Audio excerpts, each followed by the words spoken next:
What's up, guys? It's Bolt, and I'm back with another Bleak Faith Forsaken build guide. And in this video, we're going to go over my Bonk tank build.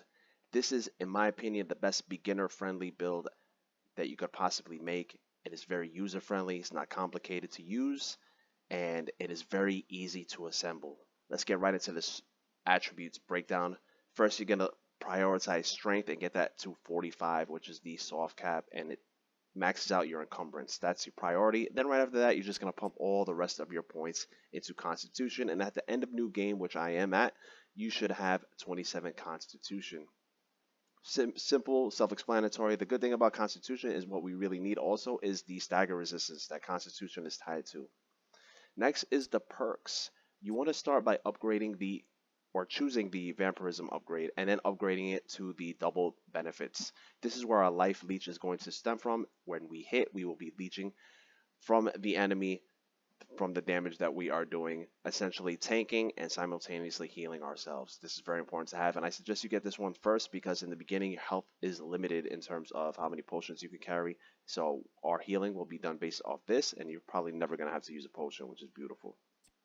Next up, we have the impenetrable fortress. Now, while wearing this, you're going to get your stagger resist capacity increased by 15%, and it goes up to a whopping 25% at 45 constitution. Now, if you're going to progress this build into New Game Plus, then yes, I will suggest that you continue leveling your constitution to 45 to get that maximum stagger resistance. And then when you get your next perk, you're going to upgrade this to, while wearing a full heavy set of armor, you move 15% slower, but you take 20% less damage. Now, this is huge damage reduction right here. This is going to allow us to tank those big hits from the tougher enemies, the red sword enemies, bosses, and things like that. Yes, you do lose a little bit of movement speed. That's fine. That's the trade-off of being a tank, but that damage reduction is key to surviving. After that, we're going to grab the Mind Breaker perk. Now, this is going to help us stagger enemies for a second. And those that resist the stagger will get the debuff, which will decrease their damage by 20% for 5 seconds. Now, this is also great for our tank build because we will be taking less damage. But what we want this perk for is for the absolutely insanely overpowered perk upgrade, which gives us a 50% chance to repeat the initial damage dealt. Insane. I don't know how this exists, but it does. So I suggest you grab it, and that's going to exponentially increase your DPS. So let's say you hit for about a whopping 4k crit. You're going to double that, and you're going to do 8k, whatever. It's insane. Grab it, watch your damage skyrocket. And then last but not least, we are going to grab the Vindicator perk. Now, this is what is going to help us increase the damage to our heavy attacks, the charge attacks, or the just regular R2 attacks. They're going to increase up to 150% of their damage now. So with this weapon, I suggest you mainly use the R2s, the heavy attacks, because they have a weird hitbox in that they hit multiple times. They do a wide sweeping pattern. It's like a overhead sweep that hits multiple times. So you get multiple hitboxes, so multiple heals, multiple damage on enemies. It's really, really good. Then we're going to upgrade it to now we apply DK.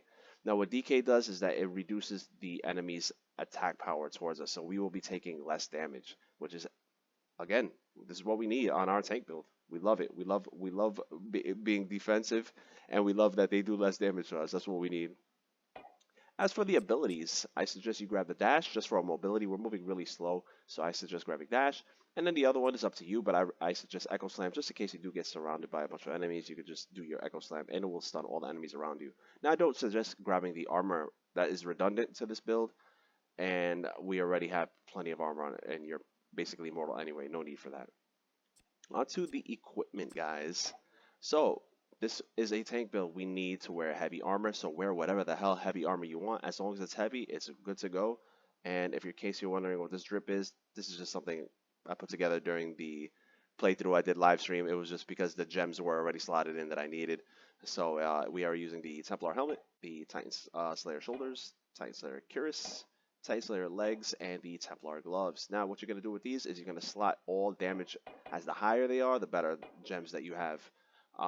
Unfortunately, you only get 3 of the greater crystals for the attack power per playthrough, and you can only craft them in New Game Plus. So use your 3 greater crystals for attack on your weapon. So in the meantime, you can use the 15% base weapon damage until you go to New Game Plus to get more crystals. As for the cape, we are using the corrupted cape. This is great for defense. This is going to give us 800 to sharp, blunt, and technomancy armor. Now, technomancy armor is still quite low on this, so you will have to carry some concoctions that boost up your technomancy defense when fighting a technomancer. So just keep that in mind, but anything else is just going to tickle you, so don't even worry about it.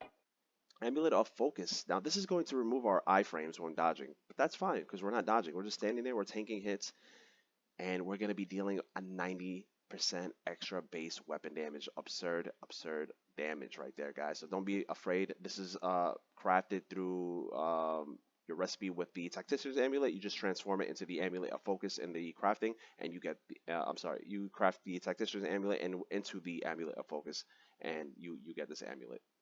Next up, we have the Ring of Lifesteal. Now, this is going to give us +3 agility and extra health leech rating, and this is very important because we want to get as much health leech as we possibly can. Now, this stacks with the Vampirism perk, so we will be getting quite generous heals with the damage that we do.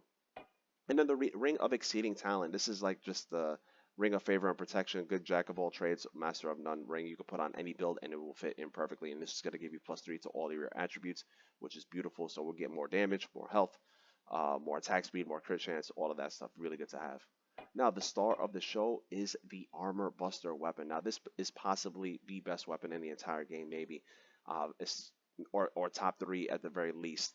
But this weapon is also acquired very early on, which is actually surprising, and it is for the passive ability that it has, the Armor Buster ability, which is your melee attacks ignore 50% of the target's current armor ratings, which is insanity. Now, 75% penetration is the max, and this weapon, without even specking into any type of armor penetration, you're already at a whopping 50%, which is crazy. All you got to do is that. We have other ways to increase. If you want to wear the Ronin cape to give you, I'm sorry, the corrupted cape, not the corrupted cape, this one, Sentinel overcoat, that gives you extra 10% blunt penetration. You can do that, and strength, and it gives you a strength. You'll be at 60, and then all you got to do is pop a concoction. You're at the 75, and that's it. You're done. No other thing is necessary. This thing hits incredibly hard. The downsides to this weapon is how slow it is. It is very sluggish, and the range is extremely limited. So what you're gonna have to do is you're gonna have to time your attacks. You're gonna have to wait for, as enemies are walking towards you, hold on your heavy attack and just wait for them to walk right into that. Even if this enemy strikes you, it's fine. You're gonna heal all of your health back, and that's how you're gonna play it. And then when you're surrounded, just tap your R2s, do that heavy attack that's gonna hit multiple enemies, multiple heals, and you're gonna just demolish them. This weapon is insane. And like I said, save your 3 greater crystals for attack on this bad boy right here, the +9% attack power. Put all 3 in there, and then the rest of that crystals, you're gonna put the +6% attack power. Now in the offhand, shout out to Mohenjo from the Discord server. He commented on my last video saying that shields do stack your main hands, the gems. I did not know that. I actually tried to do this earlier in the game to see if it did, and I couldn't equip it. I just couldn't equip the shield. So I found out that you actually have to equip the side weapon first, and then it will allow you to equip a shield. So I recommend equipping the wooded shield. Yes, it looks ugly as hell, but it's the lightest, so it won't affect your encumbrance much.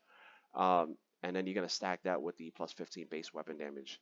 Now, this is going to increase your Armor Buster even more. Like I said, it does stack, and this is pretty much going to be the meta for all of my builds now that I know that this happens, that you could stack the shield gems onto your main hand weapon. Now, the second weapon is the longsword. Now, I do use this right in the beginning of boss fights. We will use this for the ability, the heavy strike. Right in the beginning of the boss fight, just cast your heavy strike, and this is going to lower their armor ratings by 20%. Insane. And you're going to get a huge damage boost just off of that, and it lasts for 30 seconds, which is crazy. And the fights don't even last that long. We're doing so much damage. We're immortal. We're healing. This build has everything. Guys, this is just like such a beginner-friendly build, and this is just going to make your playthrough a breeze. Trust me. It's a lot of fun just bonking these damn enemies to death.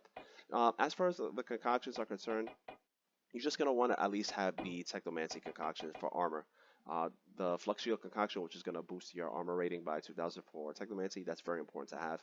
And then make sure you have a Dread Guards for the 30% blunt damage for your Armor Buster, and that's going to max out your armor penetration just right there. Just the concoction alone, the 30% stacks with the 50% of the Armor Buster. That's 80% right there. So 75% is the max. You're already maxed out right there. And then use whatever else you have. If you have the one that increases your HP. You're not going to need any of this, but the other ones I do recommend you have are the stamina ones, the ones that for stamina recovery. I don't have any right now because I used them all, but the ones for stamina recovery and the ones that increase your stamina, and that's going to just eliminate your stamina needs. The attribute ones are also very good. There's one that increases all of your attributes by +5. Kind of difficult to craft. It costs a lot, but if you don't have that one, then use the one that increases your strength for more damage and for more leech. But that sums up the build, guys. Man, this is a lot of fun. I will link in the description and at the end of this video the playthrough of this build and how to assemble it, because this stuff is pretty easy to acquire, especially the armor buster is acquired very early on in the game. So if you guys are curious on how to assemble this particular build right here, I will link in the description the playthrough. It's 2 videos, and you can just fast forward and look at how I progress the build. But that's it. I hope you guys enjoyed this video. I hope you guys are enjoying Bleak Faith as much as I did. Be on the lookout for more build videos. I'll catch you guys on the next one.